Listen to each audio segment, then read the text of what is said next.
খবর দিন পরে এবার নন্দীগ্রামের খবরের দিকে নজর রাখবো, যেখানে চোর ধরতে গিয়ে পুলিশের গাড়ির চালকের মৃত্যু হয়েছে।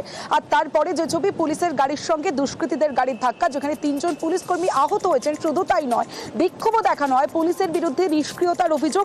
সিসি ক্যামেরা ফুটেজ দেখাবো আপনাদের, যে সিসি ক্যামেরা ফুটেজে সেই ঘটনার মুহূর্তের ছবি দেখা যাচ্ছে। চোর ধরতে গিয়ে পুলিশের গাড়ির সঙ্গে দুষ্কৃতীদের গাড়ির ধাক্কা, যেখানে পুলিশের গাড়ির চালকের মৃত্যু হয়েছে। শুধু তাই নয়, পুলিশের 3 পুলিশ কর্মী আহত হয়েছেন। আর পুলিশের নিষ্ক্রিয়তার অভিযোগে বিক্ষোভ। রেয়াপাড়া হাসপাতালের সামনে বিক্ষোভের ছবিও দেখছেন।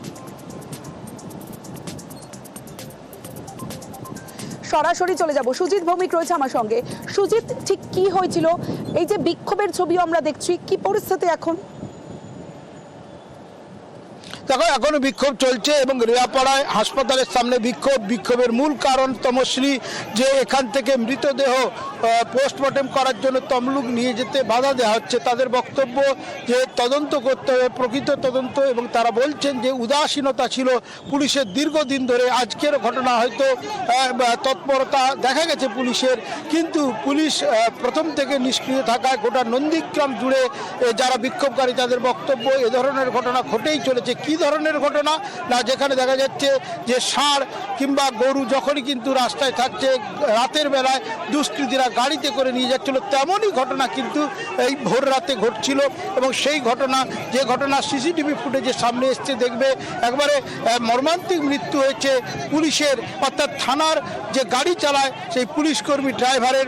একই সঙ্গে 3 জন আহত হয়েছে। তারপরে কিন্তু বিজেপির কর্মী সমর্থকরা বিক্ষোভ দেখাতে থাকেন যে এই যে ঘটনা সামনে আসছে, এটা দিনের পর দিন এরকম ঘটনা ঘটছে, পুলিশ কেন তৎপর হয়নি এর আগে? এবং তারপরে একজনের জীবন চলে গেল, কারণ তারা বলছে গুরুত্ব দিয়ে ঠিকঠাক করে এ ধরনের দুষ্কৃতীকে পাকড়াও করার ব্যাপারে উদ্যোগ নেয়নি পুলিশ। এমন বিস্তর অভিযোগ সামনে এনে দফায় দফায় বিক্ষোভ দেখাচ্ছেন। মৃতদেহ আটকে রেখেছেন, কারণ ময়নাতদন্তের জন্য তমলুক নিয়ে যাওয়ার কথা, সেখানে কিন্তু গাড়ি আটকে বিক্ষোভ দেখায় বিজেপির কর্মী সমর্থকরা। অন্যদিকে গোটা ঘটনার তদন্ত করা হচ্ছে। সিসিটিভি ফুটেজে যেটা দেখানো হয়েছে তমশ্রী, তার সঙ্গে জানিয়ে রাখি গোটা ঘটনাটাই ছিল এরকম যে যখন কিনা খবর পায় টহলদারি পুলিশ, সঙ্গে সঙ্গে কিন্তু ওই দুষ্কৃতীদেরকে ধাওয়া করার পর যখন দেখছে রাস্তা থেকে গাড়িটি বেরিয়ে যাবে, সেই সময় রাস্তা ঘিরে যে জিপ, সেটাকে রেখে কিন্তু তারা অপেক্ষা করতে থাকে। কিন্তু সেই সিনেমার একবারে ফিল্মি স্টাইলে দেখা গেল যে ভয় ডর না করে দুষ্কৃতীরা 10 জনের মতো ছিল, তারা কিন্তু গাড়িটি উড়িয়ে দেয়। সঙ্গে সঙ্গে ঘটনাস্থলে মৃত্যু হয় পুলিশ, যে ড্রাইভার, পুলিশের একই সঙ্গে 3 জন আহত হয়েছে। সব মিলিয়ে পুলিশের তদন্ত চলছে, দুষ্কৃতীদের পাকড়াও করার একটা বলা যায় উদ্যোগ চলছে গোটা জেলা জুড়ে। কিন্তু তারই মধ্যে বিক্ষোভও চলছে রেয়াপাড়ায়, এবং এই ঘটনা ঘিরে ধুন্ধুমার অবস্থা গোটা নন্দীগ্রাম জুড়েই। তমশ্রী, বেশ সুজিত,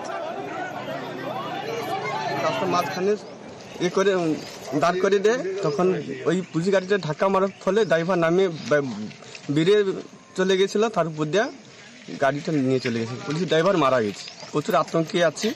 যারা এই ঘটনা ঘটিয়েছে তাদের শাস্তি হোক। পরিবারটাকে যারা হাহাকার করে দিয়ে গেল প্রশাসনের সামনে, সেই পরিবারটা কিভাবে বাঁচবে তারা একটা সুব্যবস্থা করে দিবে।